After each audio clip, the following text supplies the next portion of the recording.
right, and we're live. How you guys doing today? Good. How are you? I'm doing good. Good. Aside from the fact where I'm like all congested, Mm. but I'm good.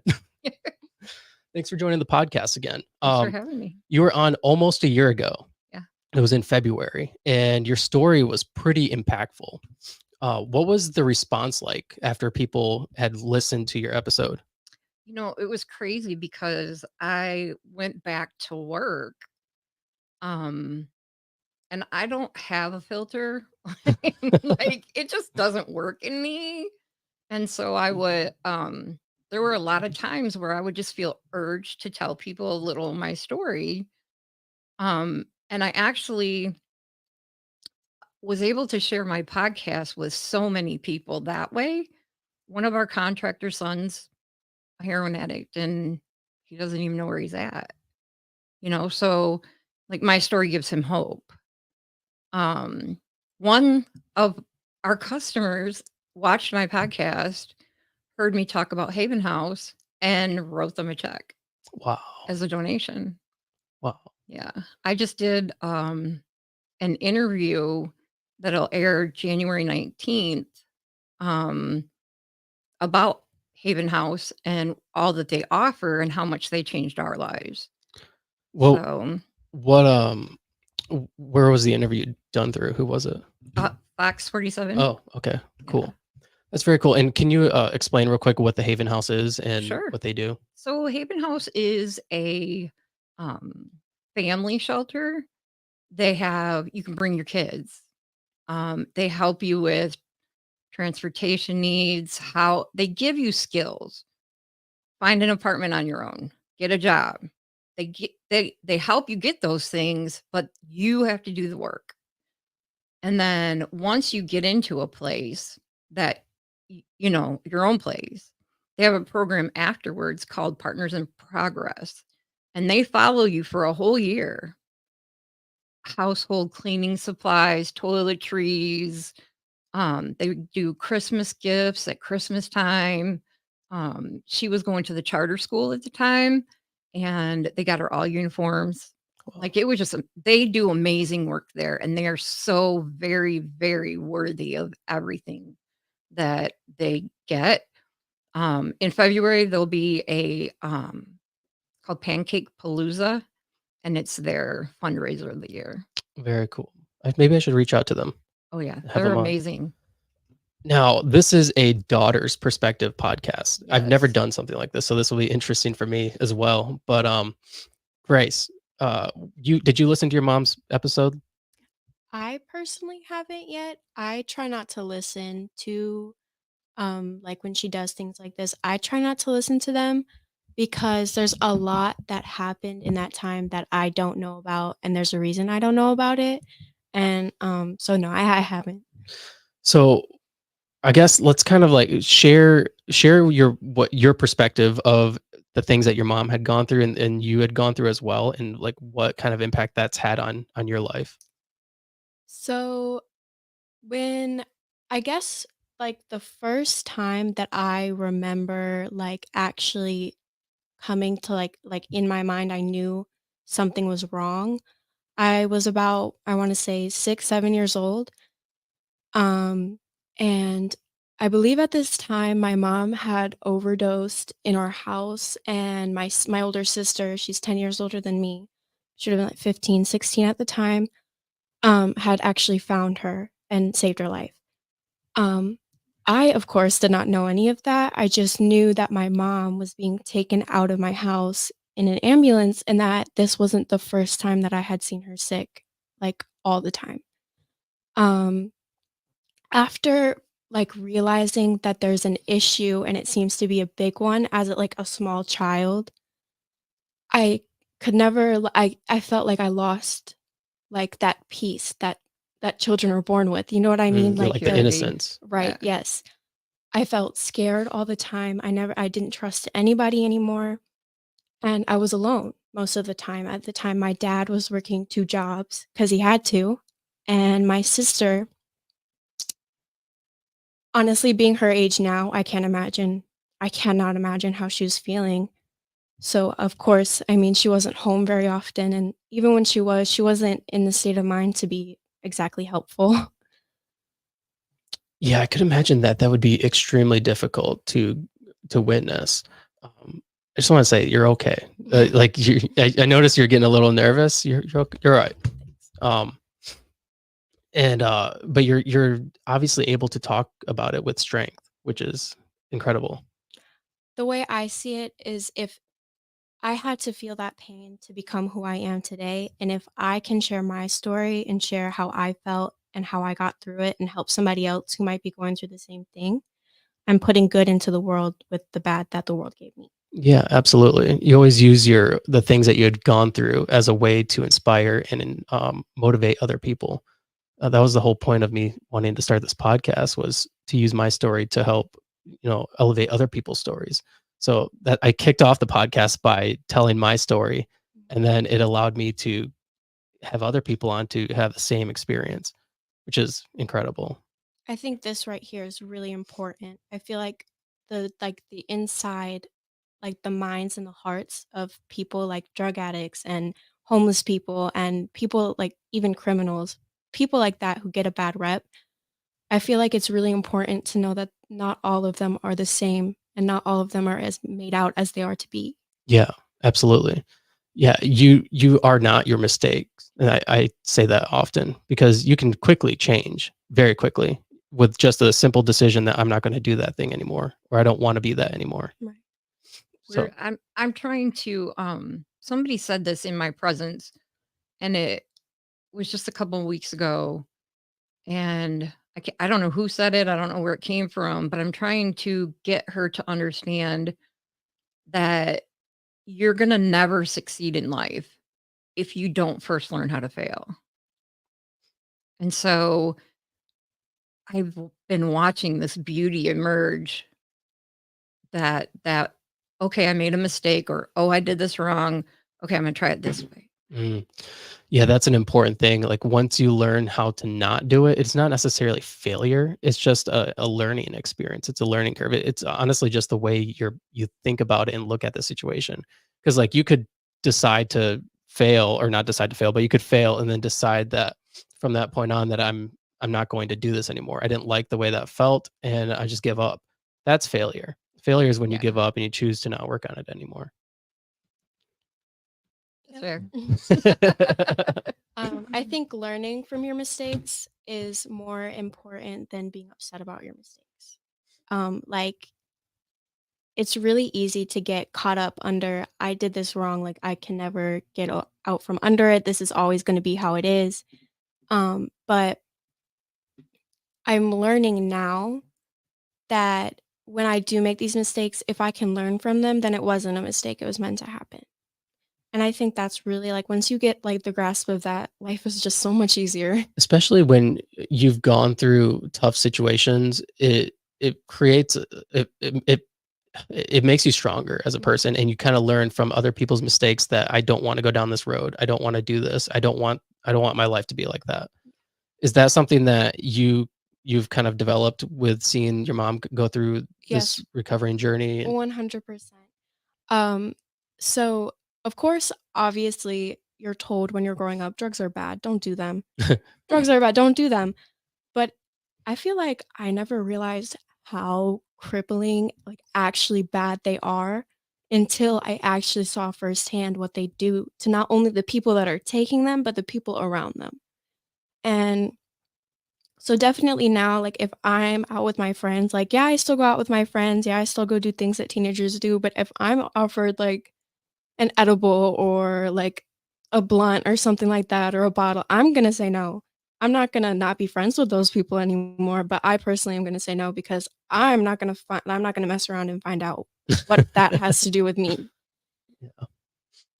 Yeah, I think especially for young people, it's so interesting because I was there at one point where I'd moved out at 17 and I hung around people that were drinking and smoking weed and I partook. I'm like, I knew that it was wrong. I knew I shouldn't have been doing it at the time because I had other things. Like I was still in school. I should have been focusing on the things that I should have been focusing on.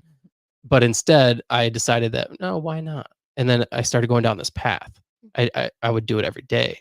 And then I realized very quickly that I don't like the people I'm hanging around, and I don't like this path that I'm going down, because I knew that it was a path of I knew that if I went down this path, I was not going to be successful in life. It was hindering me from I mean, I was skipping school because of it. Like, I knew that it wasn't a good path. So then I just decided in that moment that I'm not doing this anymore. And in that moment, it actually ended a lot of my friendships. They started wondering, where are you at? Why aren't you hanging out with us? What, you're too good for us? Those kind of things. It's Those unfortunate. weren't really your friends. No, they weren't, and They, they're not anymore. yeah. And what's interesting about that too is a couple of them are dead. Oh, Yeah. I have friends, um, Christina. I will never forget the day that I found out that she had passed. She was a peer recovery coach, doing great, and it really affected me. Um, she was just beautiful. She was just a sparkling person, and I never want her to ever have to feel what I felt just losing a friend. You know what I mean? Like, I don't want her to ever lose me now that we're back to this beautiful relationship we have with each other. Like, I can tell her anything and she doesn't judge me. She still loves me and she's my biggest cheerleader. I really don't know where I would be without her. I miss her sister. Someday, hopefully, that relationship will be restored, not just with me or not just for me, but for her and for her sister. She's missing a lot. Yeah, I could imagine that. I mean, that's personal, but like, is it because of the whole past and everything? Yeah. Yeah.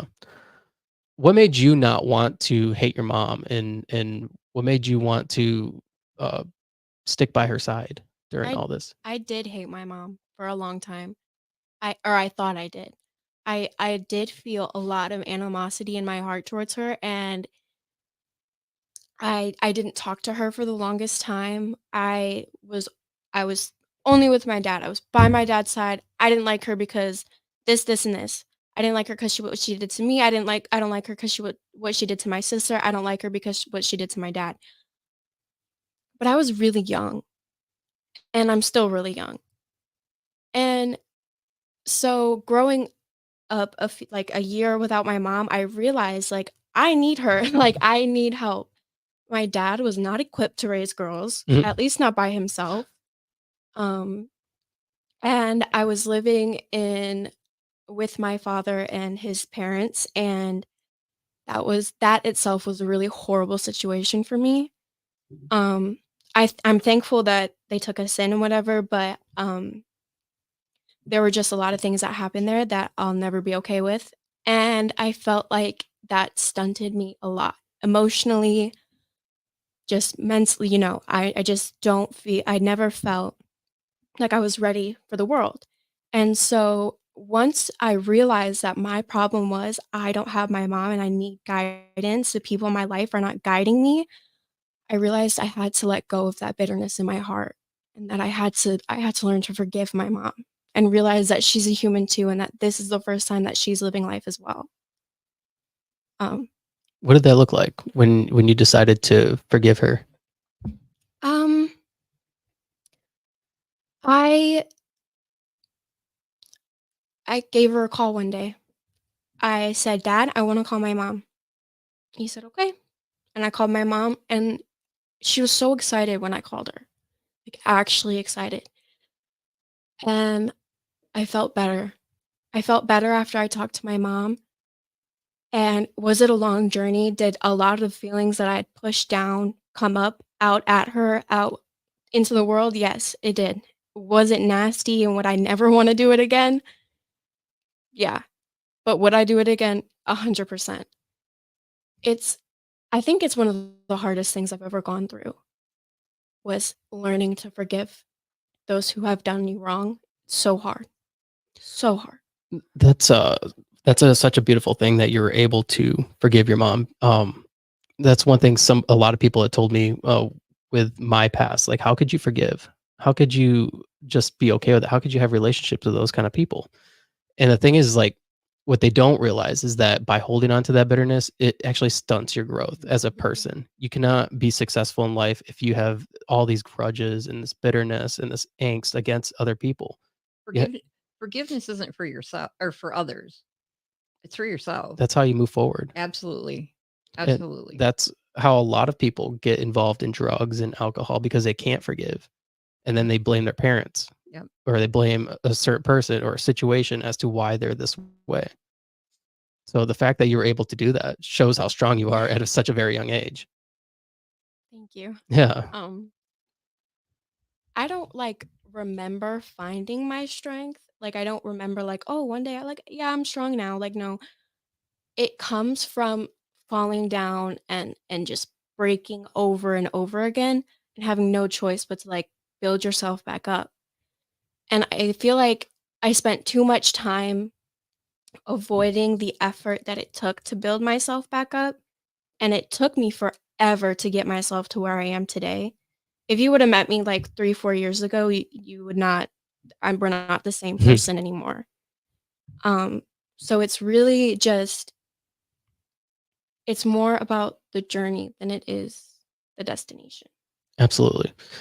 Yeah, we always have this, defined idea of where we want to be, but then we don't enjoy the process of getting there, and then it's the process that made you to Right. get to that point, but you're never truly at that point, No. and if you ever get to that point, you should probably set a new goal. Yeah. Yeah. Yeah. I concur.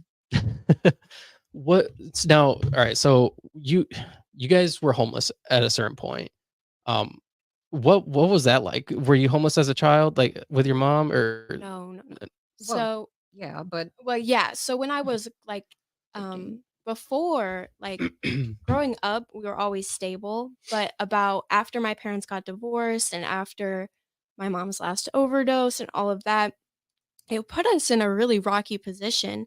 First of all, my mom had been married for about, like, what, 23 23 years. years, and she had always been the homemaker. She always, cooking and cleaning, like, that's what she and raising kids, that's what she did. Really So poorly. so she was put into this position where she hasn't had a job in at least 20 years. She's not had to worry about, like, all the stuff that you have to worry about as an adult, and I am sitting here watching her go through it, and I'm sort of being dragged through it with her 'cause, at the time, my dad and still, I don't really communicate with him, um, and he doesn't really communicate with me. So it was just her and I against everything else. That's what it felt like, like Kim Possible, you know what I mean? Mm. That was the beginning of 8th grade for me, so about 2 years ago, and we were staying in a homeless shelter called Haven House. Um, at the shelter, we had our own room that we shared and then, the communal bathrooms, communal kitchen, all that. We were also it was also kinda like living out of our car because we had all our stuff in our van. I, I can resonate with this so much. Like, as you're telling me, it sounds like you're telling me my story because, I had lived in a homeless shelter as well with my mom and my other siblings, and same scenario where we had our belongings in our vehicle, and, yeah, so I completely resonate with you. It was difficult. I mean, going to school, obviously can't have friends over.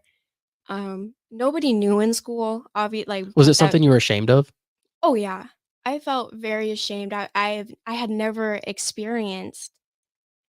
I felt so guarded when I was younger. Like growing up, now I look back, I feel so like I was very protected by my parents in terms of what I was exposed to. So I never thought that it'd be a possibility that I'd be homeless. I never thought that my mom would be doing drugs or we'd be without my father. I never thought that I wouldn't have a big happy family that I grew up with. So that it was really difficult, as anybody can imagine.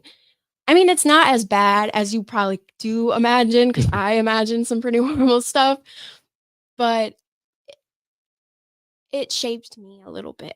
I'm more conscious about money and about how grateful I am and how I treat my things and stuff like that. You have a greater appreciation for the things that you Yes. have because you didn't have any. That was one of the most like significant things that could happen to me when I was younger is being in that position where I seen my mom struggle and I seen her not be able to provide for us kids, and I always knew that I didn't want that for myself or my kids. Mhm. And like when my mom lost us in foster care, she was 28 years old. I'm 30 now, but like I remember thinking when I was 28 years old, like, wow, my mom was my age when she lost us. Like this is insane.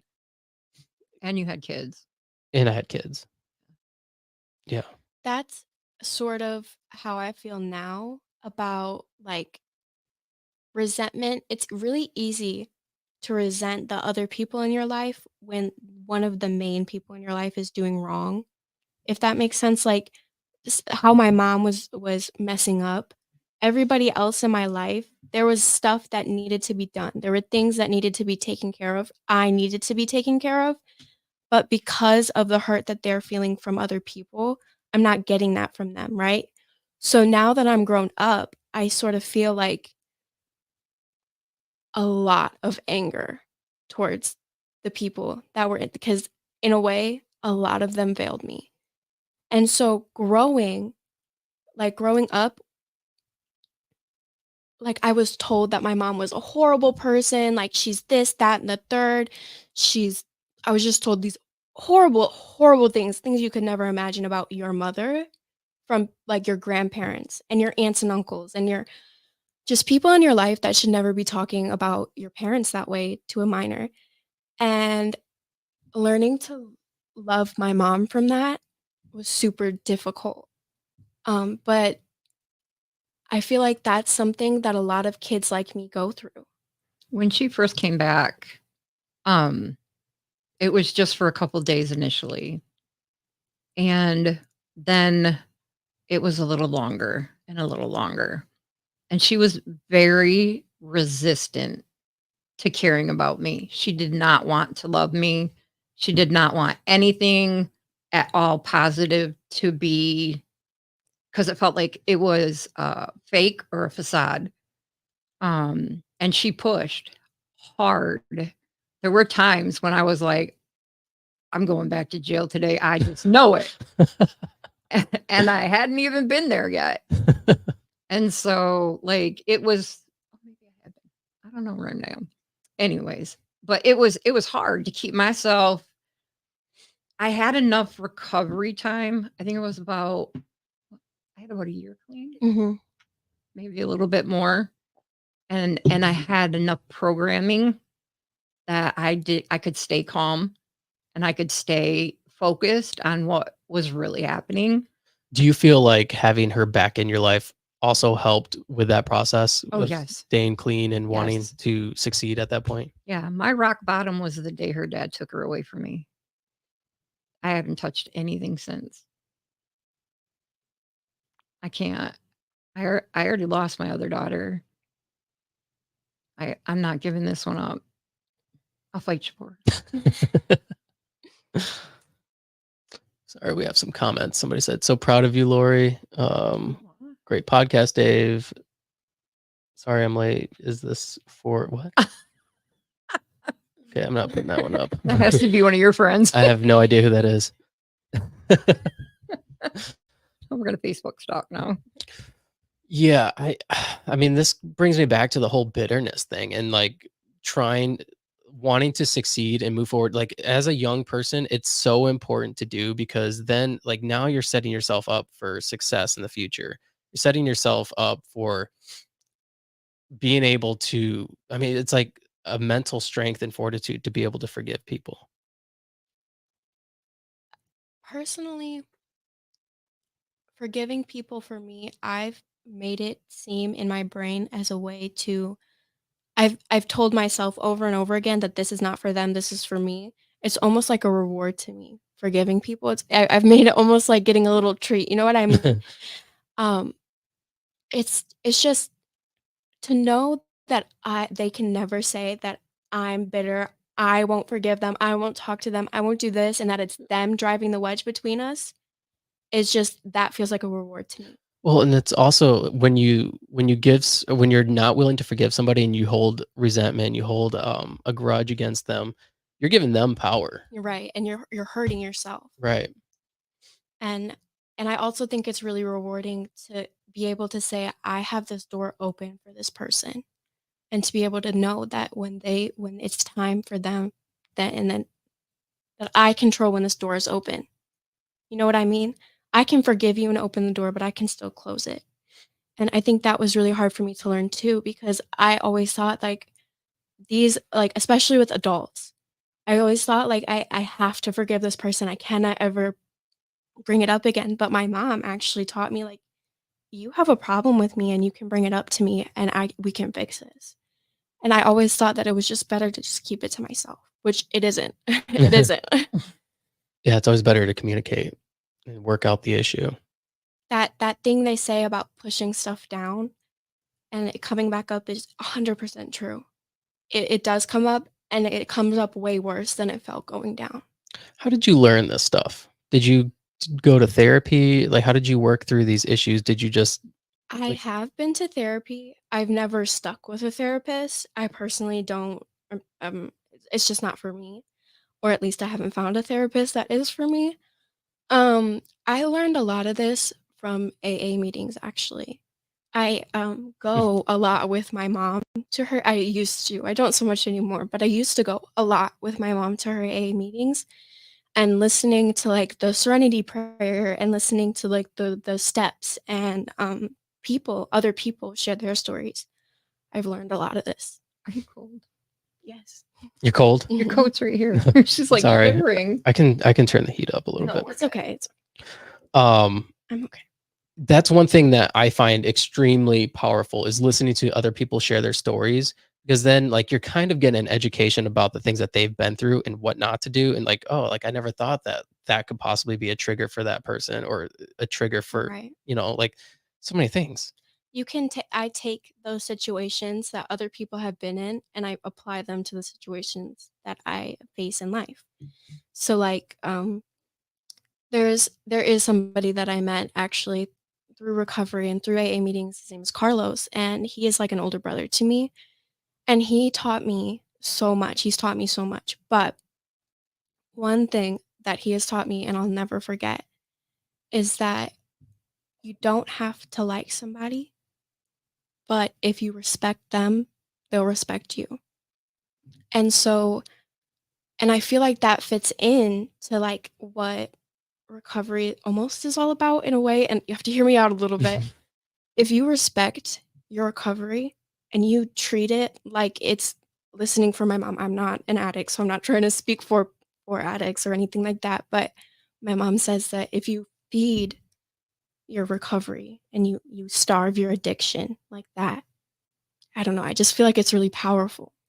If you nurture the things that you should be nurturing and you actively try to avoid and do the things that give you a positive like positively reinforce the things that make you stronger as a person then you're more than likely well for one it'll make you a strong it makes your mind stronger makes you not want to give into those things as much like for instance I've had this conversation with my friend Ron. He's been on the podcast a few times and one of the things that he has told me several times because he's an recovering alcoholic um when he's going to like his therapy intensive care therapy and then when he's doing the things that he should be doing in therapy working out eating healthy doing all the right things going to church reading his bible all those things then he feels strong mentally he's doing the things that he should be doing the things that he knows makes him stronger as a person he doesn't relapse during that time but when he starts slacking off and stops doing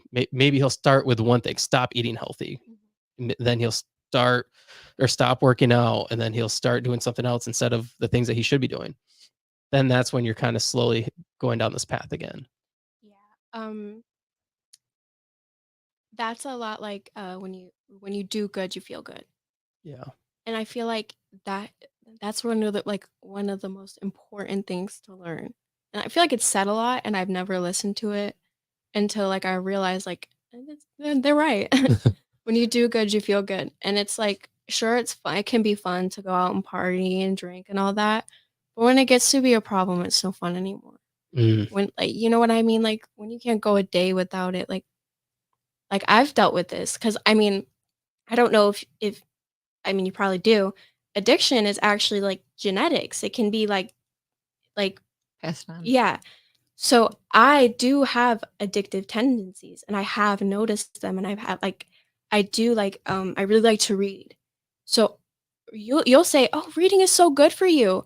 Not when you do it 24 hours a day and you ignore everybody in your life and you yeah. you don't eat because you're reading. You don't go to the bathroom because you're eating. You It's good to do until it starts negatively impacting your life. too much of a good thing is a bad thing. Right. I also have an addictive personality too. I'm not addicted to like substances like alcohol Mhm. or I went a whole year without drinking alcohol just because I was training for an ultra marathon. I can just choose to not do that. I don't do any drugs or anything like that, but I'm addicted to caffeine, Mhm. Mhm. and that's a substance. Sugar. I'm not really addicted to sugar. Well, Actually, everybody's I addicted to do get sugar. addicted to sugar if I eat a lot of it, but yeah, caffeine is a huge thing for me.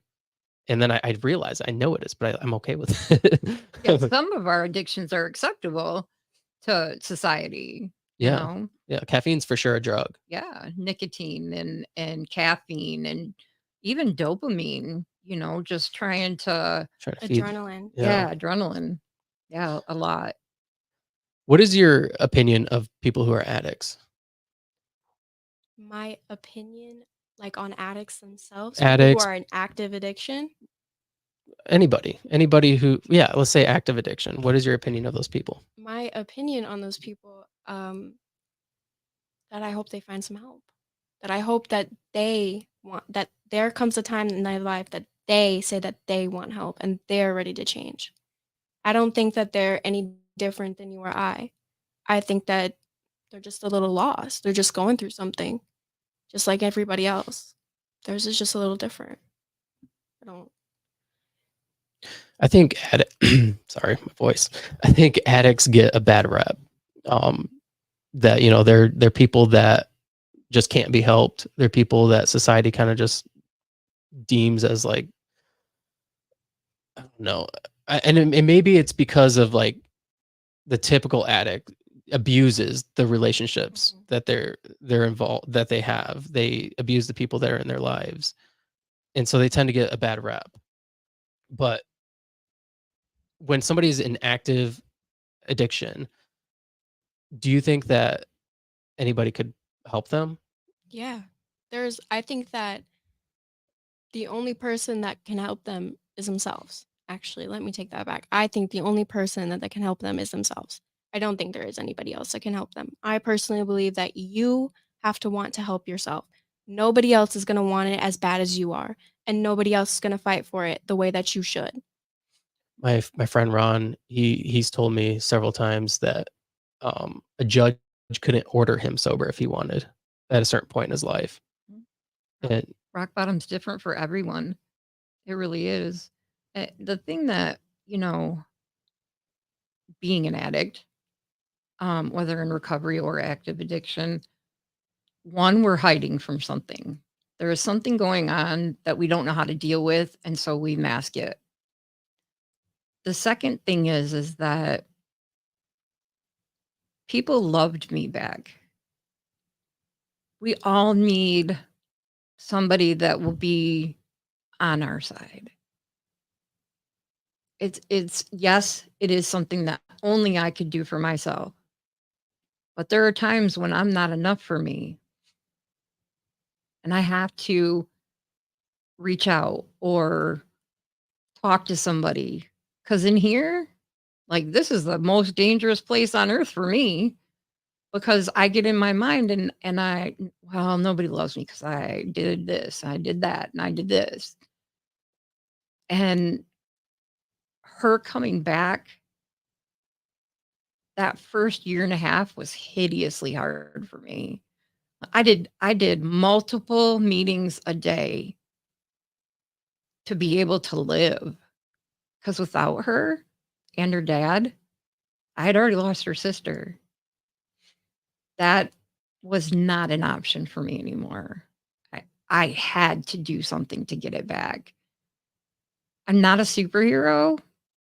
There's nothing innately different about me or how I'm made up. Anybody can get clean. Anybody. It's not magic, but it's a whole hell of a lot of work. Mhm. And I can tell you right now that it's absolutely 100% worth everything. Have you had any cravings or desires to relapse Yeah. since? Oh, yeah. What are those like? Because like I hate to keep bringing up my friend Ron, but Yeah. like he tells me like oftentimes when he goes to the grocery store, he'll get a craving and then he has to stay on one side of the store before or Mhm. while it until it passes. Passes. So with heroin, I snorted heroin. So just kind of weird because I'm a phlebotomist. Mhm. So, but I never shot up. Thank God. I would be dead. Um, for me, I can smell it on people in the store. I can walk past somebody who's just done a hit and I can smell it on them. Of heroin? Yeah. Whoa. It makes my stomach turn. It makes my mouth start watering. It makes my palms sweat. Like I full on have a visceral reaction to it, even after 5 years, 3 months, and 15 days. Whoa. Nobody's counting. No, for her. So, I mean, like, the cravings, I can't say they never go away because I never, ever, ever crave going back. Your body, when you're on heroin, if you and I were in a desert and we'd gone weeks with no water, no nothing, and we see a pool and next to it is heroin, my body believes that I need heroin more than water. Whoa. I mean, if you really let that sink in, that's why the obsession is so crippling. Isn't it heroin where you shoot up or you take it and you get this like amazing high the first time, but then First after that time. you're just chasing it and you can never achieve that again? Never. Even I can remember like it was yesterday. No, I can remember better than it was yesterday, the first time I did heroin. I didn't know what it was. It was given to me to take care of a headache, and that's a whole nother rap. But it was the best hug from the fattest grandma that smelled so wonderful and warm. It was amazing. Like, have you ever had surgery? No. No, fortunate guy. They give you a medication that just kind of like takes everything. I mean, I And had a that's wisdom what it tooth is. pulled. Yeah, not the same thing. But that's what it's like. But even now, if I started using again today, I would never get that same feeling. Just never happens. It's crazy. So what kind of things do you do to avoid those? Like if you get a craving, like what do you have to occupy your mind? Like what do you Oh, do? yeah. Yep. I change my thought pattern immediately once I recognize it. I change my location where I'm at immediately, and I call somebody. So is it something to do with the location that maybe sparks it? At times, Yeah. for me, it's very scent. Like I have really crazy olfactory, and so for me, it's a smell. Something that, or we would eat the same things every single day because they were super cheap. So, a sandwich from Burger King, I almost can't eat now because I ate. That's what I had when I was getting high, and that still affects me. Like it still comes to my mind every time I just smell it. And so there are things that I can't eat and things I can't drink, and because it takes me right there. Wow. Wow. That's crazy. It is. It's a fight every day. You have to be ready to fight every day. Do you have do you do any work or anything with people who are in recovery? I don't personally. I mean, sometimes like the meetings that she goes to, they'll ask for me to come speak at a meeting. But other than I'm not. What kind of things do you speak about? This Your story. my story. I talk about the time I found my mom. I talk about how I rebuilt my relationship with my mom. I talk about all that stuff. Now, there's a lot of people out there in the world that have never forgiven their parents or anything like that. What would you say to them? Because you talk about forgiving. Oh, jeez. You talk about forgiving your mom. Well, my sister doesn't forgive my mom, and she hasn't for a very, I think before I was even born. Um, Do you think it's justified? I do. Honestly, I do think I personally don't know what happened to make her feel that way originally. I wasn't a part of that, but I do know that nobody feels that way for no reason. But I would tell those people sometimes, most times, forgiving is not for you. Or it's not for them, it's for you.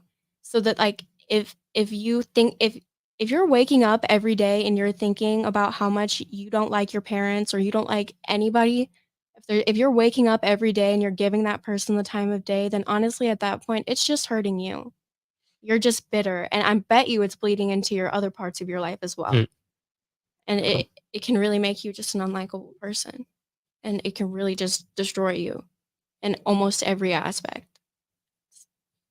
I really think you should look into forgiving, personally. Highly recommend it. What is the most important or impactful thing you've taken from your mom's or from your guys' journey together?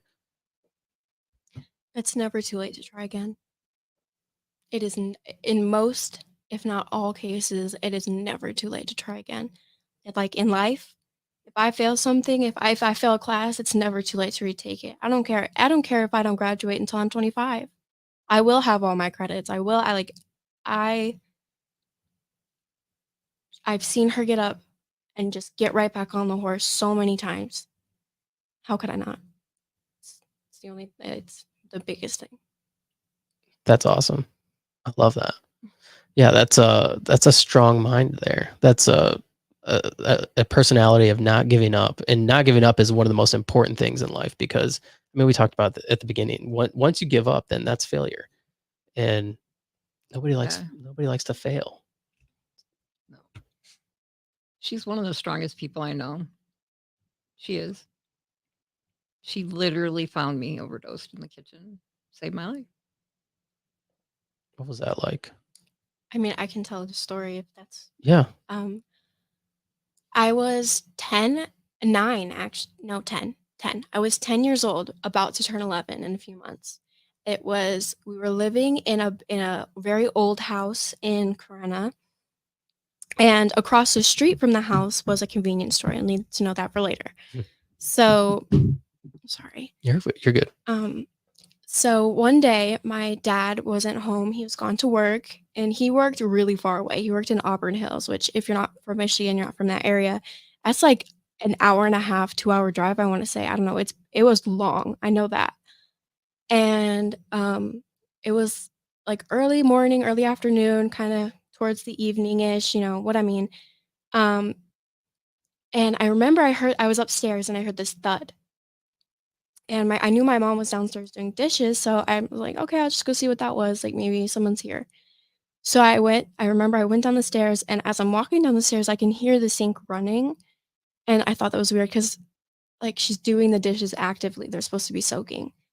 Um, so, I don't know, I just didn't think anything of it until I walked into the kitchen, and she's on the floor. There's a cup, that was, like, filled with water, it's all over the floor, and her lips are purple, and her eyes are rolled back. Oh, And I'm scared. I'm 10. I did not know what was going on. At this point in time, I still had not been told, like, my mom's a drug addict. Nobody had sat me down and said, "Hey," like, nobody. So, I didn't know. And I I didn't have anything on. I had a T-shirt. a T-shirt and some underwear, and I just booked it. I went out the door, and I ran across the street to that convenience store, and I ran inside. There was a big, huge line across the register. Sorry, I'm trying to yell. you're It's a good. big old line across to the register, and I'm one of those people I don't like to be an inconvenience. So I was really like, I remember I stood there for 2 seconds, and I remembered when my sister had found her when she had her stroke. I remember the only thing they said was if Gabby had would have waited a few minutes to call the police, my mom would be dead. So I didn't wait in line. Obviously, I screamed. I said, "My mom is dead on the floor in my kitchen. I need somebody to call 911. I live right across the street." I was yelling my address. I just said it over and over again. They're all just looking at me, staring at me until this man, he like snaps out of it and ran up to me and he said, "Take me to her. Come on, let's go." So we go back across the street. We come into this house and he's yelling her name, saying, "Laura, get up, Laura. Come on, get up." They're calling 911 across the street. And I remember, like, just staring at my mom, like, "What is going on?" Like, I just remember, like, I had seen it happen before. I had seen her overdose, but I wasn't alone, and I was not allowed in the room. So, I mean, I'd seen her initially fall over, but I had never seen her like this, like, just, on the floor like that. And, I was trying to the manager, actually, of the store they came inside, and it's a really sweet lady. She came up to me and she was like, "Where's your dad? Like, who else lives here?" Like, I was so shaken. I didn't know what to do. I just started spewing my dad's phone number. I said, "You need to call him. Like, he needs to be here." She calls him. He's not answering. Obviously, he's at work. It's a number he doesn't know. I called him about 5 or 6 times before he answered. He answers, and I said, "Dad, the EMS is here and they're taking mom." I said, "She passed out. Like, I ran across the street. I didn't know what to do." And I have never heard like, been more I remember he sighed. He said, just like that. And that shook me. When my dad sighed like that, like, it was almost like not like he didn't care, but it's like, "Here we go again." Like, that shook me. I started sweating, I got scared, I remember that so well. And then the EMS actually came in there. They got my mom awake, they gave her some Narcan, doing the things. And she's trying to talk to me, and I was just ignoring her. I couldn't talk to her. They wouldn't let me go with her to the hospital, but they wouldn't let me stay there. So they asked this perfect stranger, Mm. mind you. I had never met this woman before in my life to take me home with her.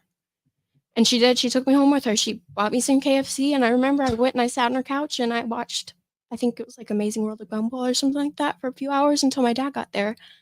And after that day, I didn't see my mom for like a year. Like, I couldn't. I felt ill, I felt sick every time I thought about my mom. I felt like I was just about to throw up. And all the people in my life did not understand that whatsoever.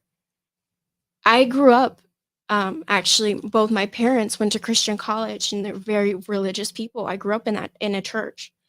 And so this was shocking to me. Number 1, to begin with, shocking to me. And then so in this type of church, it was very stereotypical in the sense that nobody's talking about mental health. Nobody's talking about how to cope and how to. So I didn't know what to do. And I didn't know what to do for the next 3, 4 years. I still don't know what to do, So what but did you do? I got up. That day knocked me over, and for the longest time I was on the floor. And one day I decided that I'm not going to suffer anymore because of something, first of all, that happened so many years ago. Second of all, that I have grown from and I'm not realizing it.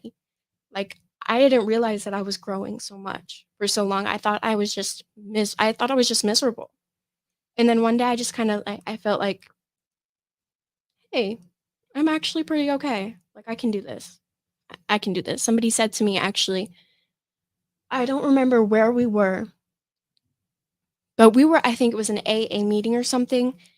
I know it was recovery, because this lady came up to me, and I was actually, I think I had spoke just a very little bit.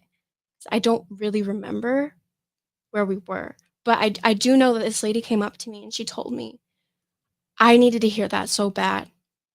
She said I was probably gonna go home and shoot up and be done.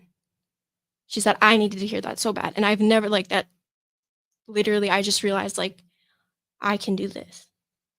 If she can come up to me and tell me that, I can do this. I think a lot of times with addicts, you don't think about how the things that your decisions, how it impacts the people that are with you, the people that you love and care about. How does that make you feel? Like sitting here listening to her tell her perspective of this whole thing. What is that like? Painful. Very painful. It's very it's funny. We were just talking about this at breakfast. My AA group goes to breakfast every morning.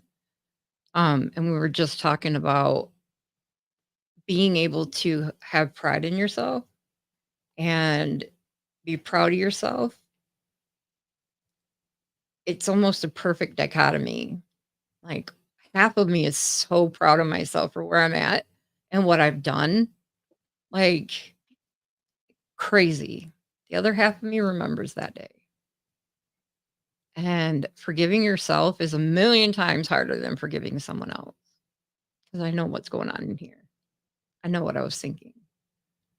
And even though it was 5 years ago, at times it feels like it was just yesterday. And the thing that I need to learn that I was schooled on this morning is that my negative self-talk is doing more damage to me than I guess because I don't want people to think I'm prideful or arrogant because I'm not. Like About what, your story? yeah. You should be proud of that. It's not arrogant to talk about and to be proud of the things that you have achieved over the last 5 years. Yeah, but it's easy to hear somebody else's story where they're so far into their journey and think like, "Oh, they think they're better than me because 'cause they're farther than me." Yeah, but that's their problem. Because this is the way I look at it. We're girls. It's different. Like in my opinion, if you should be proud of the things that you've achieved in life. And if somebody can't handle hearing it, then maybe they're not proud of the things that they've achieved in life, and that's not on you to worry about. Right. It's a lot of it I realize is my father's voice in my head. Um I just hear all the time like I love to share my story. I love to bring hope to people because I know me and I know that it's not something magical or that anybody can do what I'm doing. You just have to make the decision. But sometimes hearing somebody else's story is that one thing that they're like, well, she did it, Exactly. I can do it. Right. But in my head, this voice of my dad saying, you're doing what you're supposed to be doing as an adult. Why is everybody got to know it? Mm. Well, that's an old school mentality. It is, but I'm old school. Like I graduated high school before you were born. We talked about this on the last Yeah. episode. That's how we So, started the yeah. episode. So for me, that's what is going on in my brain all the time is my dad's voice saying, like, because I'm super proud.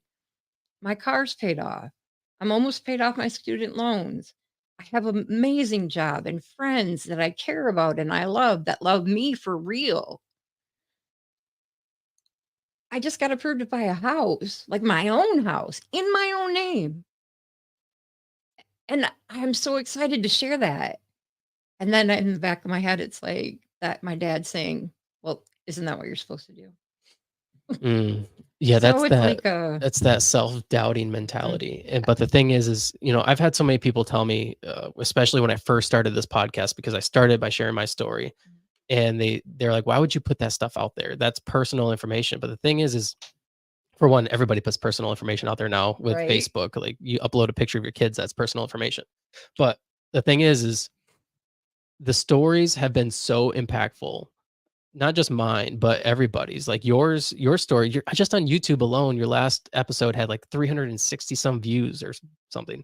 Like that's a lot of views. That's a lot of people who watched your story, and they more than likely were inspired by it.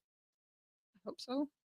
I do. That's a lot. So, you're doing exactly what you should be doing, but you also should be talking about that and creating inspiration and using your story, because I mean, at one point you were so you hit rock bottom, and you should make it known like what you did in order to get out of there, because there's a lot of people in that spot right now. Yeah.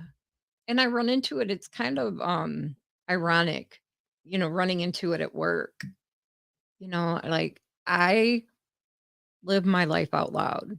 Like this person talking to you right now is the same person that you'll talk to if you call Wireworks and need an appointment on Wednesday.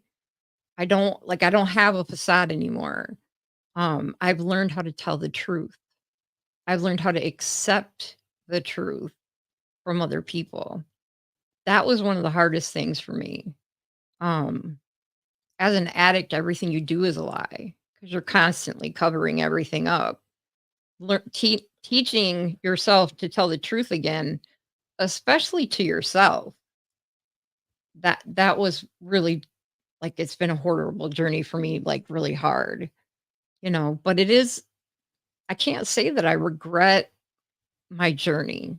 Some of my actions, yeah. Would I change them? Some of them. Most of them, no. I've never been happier in my life. Never. I mean, we're like like we're like a combination of all our decisions, our good, our bad, the ugly. Like every decision that we make got us to the point where we're at today. And if you regretted the bad decisions, then that means you regretted some of the lessons that were also learned Yeah. from those situations. Whereas like, like I try not to regret anything, because even a bad decision that I make, there's a lesson to be learned in it. Like I learned, oh, I shouldn't do that now Right. because it didn't work out for me. So there's definitely positive in the negative too. Yeah. And there is. Like, I've learned so much. I'm working, like, this book is brewing in my head that I learned. The storm we had at the end of August Mm. that took out power for 6 days and sometimes longer. Well, I was displaced too for work. We didn't have power at the shop. And I was like, my computer's at my desk. I have a 27-inch screen, curved, whole 9 yards, maybe bigger, and then two other monitors. And I was working off a laptop Oof. in a, like, office chair that was not my office chair in a conference room somewhere. And I had to talk to people all day long who didn't have power. And I learned that I have amazing coping skills. And so this book is brewing, and it's the title is Things I Learned Living on the Street. Like, I'm okay. Can I use the restroom? Yep, I'm good. Do I have my bed? Yeah. That is an important thing. If you can learn to be happy with just the bare minimum, Yes, the gratitude. right, I say at because you my know how meeting, bad it can get. yes. I say at my meetings that I fully 100% believe that a grateful heart never relapses. Because if you're grateful for what you do have and you can find that positivity, you can transfer it. There were a lot of things that happened when I was on the street. I mean, it was Detroit in the winter, and I'm still alive, 2 a.m. copping dope on the east side. I don't exactly fit in. I kind of stand out a little bit, but I had no fear because I needed what they had. Well, if I can do that, what should I ever be afraid of now? Right. And I want to teach her those coping skills. Like, she can do anything. She's brilliant. She's very well spoken for her age. She's compassionate. She's smart. She's witty. Like, she got that in spite of me. Like, she just has turned out so great. And I'm so thankful for everything that I went through that she's learned from. And I wouldn't change those things. The overdoses, the days in jail, I might have skimped on a couple of those. The rest of it, Yeah. I own. Well, it seems like she did learn a lot from you, and she definitely has the mental strength and fortitude to be successful in life. Like Hope you, so. you already know that. Like there's giving up's not an option. You've already said that. So, well, we're an hour into this thing. This was a lot of fun. Thanks. So Yeah. there's a comment. It says prayers continued for sobriety. Proud of you, ladies, and thank you for sharing. Keep up the good job, Dave, with these podcasts. Awesome.